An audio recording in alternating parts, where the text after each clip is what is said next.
نحمده ونصلي ونسلم على رسوله الكريم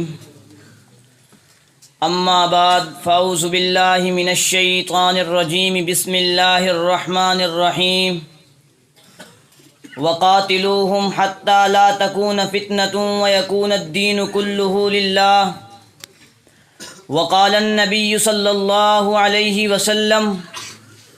اعلموا ان الجنة تحت ظلال السيوف صدق اللہ العظیم وصدق رسولہ النبی الکریم ونحن على ذلك لمن الشاہدین والشاکرین والحمد للہ رب العالمین۔ تیرے راستے میں اگر یا رب میرا بھی سر ہو جائے،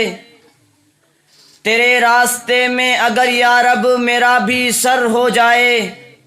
پھر بھی میری زباں پہ تیرا ہی نام آئے، بقائے دین کی خاطر میری جان بھی حاضر ہے، بقائے دین کی خاطر میری جان بھی حاضر ہے، لیکن پرچم اسلام کبھی نہ جھکنے پائے۔ میں چلا شہید ہونے جہاں کوئی غم نہیں ہے، میں چلا شہید ہونے جہاں کوئی غم نہیں ہے، جس کو ہو شوق شہادت وہ میرے ساتھ آئے۔ میں جنت کو پانے چلا ہوں اگرچہ راستہ ہے مشکل، میں جنت کو پانے چلا ہوں اگرچہ راستہ ہے مشکل، جسے دیکھنی ہو جنت وہ مقتل سے لو لگائے۔ میرے واجب الاحترام معزز اساتذہ اکرام اور مہمانان گرامی اور میرے ہم مکتب ساتھیوں، آج میں جس عنوان پر لب کشائی کر رہا ہوں وہ ہے جہاد فی سبیل اللہ۔ میرے دوستو، جہاد کا لغوی معنی خوب محنت کرنا، خوب مشقت کرنا، اور لغت عربی میں اس طرح معنی بیان کیا گیا ہے، یعنی انسان کا اپنی کسی مرغوب چیز کو حاصل کرنے یا ناپسندیدہ چیز سے بچنے کے لیے انتہائی درجے کی کوشش کرنا۔ مشہور محدث علامہ ابو بکر مسعود ابن احمد کاشانی اپنی مایہ ناز تصنیف کے اندر جہاد کی تعریف یوں فرماتے ہیں کہ اللہ رب العزت کے راستے میں قتال کے لیے اپنی جان، مال اور زبان سے بھرپور کوشش کرنا جہاد کہلاتا ہے۔ میرے دوستو، ایک وقت وہ تھا جب رسول اللہ صلی اللہ علیہ وسلم نے دنیا کی دو بڑی طاقتوں کا مقابلہ کیا تھا، یعنی ایران اور روم کا مقابلہ کیا تھا۔ ان دو بڑی طاقتوں کو رسول اللہ صلی اللہ علیہ وسلم نے چیلنج کیا تھا اور اس کے مقابلے میں ایک محمدی بلاغ کو سرخرو کیا تھا۔ پھر آپ نے دیکھا کہ اسلام کی 50 سالہ ابتدائی تاریخ میں دنیا کی دو سپر پاور طاقتیں صفحہ ہستی سے مٹا دی گئی۔ ان دو سپر طاقتوں کے غرور کو،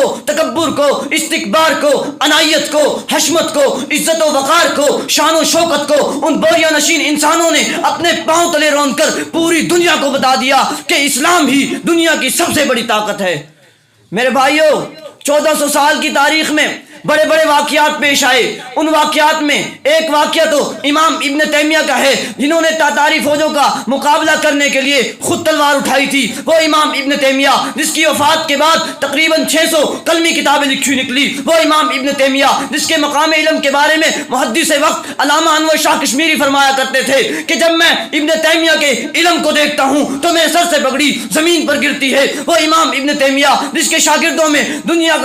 کا سب سے بڑا سیرت نگار پیدا ہوا، وہ امام ابن تیمیہ جس کے شاگردوں میں بڑا مفسر قرآن پیدا ہوا، وہ امام ابن تیمیہ جس کے شاگردوں میں بڑا محدث پیدا ہوا، وہ امام ابن تیمیہ جو درس حدیث دیتا تھا تو 10,000 طلباء اس کے حلقہ درس میں بیٹھ کر رسول اللہ کی حدیث مبارک لکھا کرتے تھے۔ لیکن جب اس امام ابن تیمیہ کو پتا چلا کہ تاتاری فوجیں اسلام کے قلعہ کو گرانے کے لیے آ رہی ہیں تو ابن تیمیہ نے قلم چھوڑ دیا، ابن تیمیہ نے مسلح چھوڑ دیا، ابن تیمیہ نے مسند چھوڑ دی، ابن تیمیہ نے مسجد چھوڑ دی، ابن تیمیہ نے تدریس چھوڑ دی، ابن تیمیہ نے تصنیف چھوڑ دی، ابن تیمیہ نے درس حدیث چھوڑ دیا۔ ابن تیمیہ نے خود تلوار اٹھائی، خود شمشیر آزما ہوا، خود میدان میں آیا، خود تلوار اٹھا کر میدان میں لڑتا رہا۔ بالآخر امام ابن تیمیہ گرفتار ہو گیا اور 3 سال تک دمشق کی جیل میں رہا۔ پھر اس امام ابن تیمیہ کا جنازہ بھی اسی دمشق کی جیل سے نکلا۔ میرے واجب الاحترام، لیکن آپ کو تاریخ میں اس کے علاوہ یہ بھی ملے گا کہ سر علیحدہ ہے،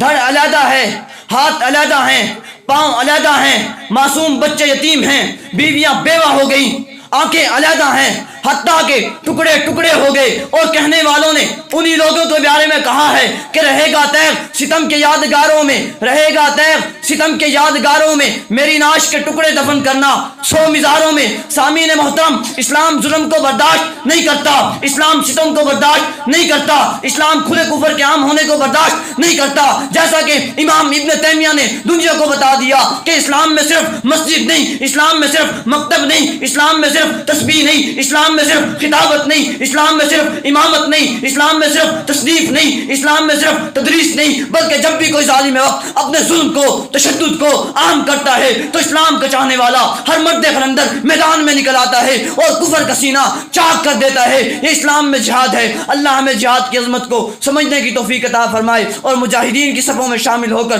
شہادت جیسی نعمت عظمیٰ سے سرفراز فرمائے، اور یہ جذبہ ہمیں بھی نصیب فرمائے کہ فنا فی اللہ کی تہ میں بقا کا راز مضمر ہے، جسے مرنا نہیں آتا اسے جینا نہیں آتا۔ وآخر دعوانا ان الحمد للہ رب العالمین۔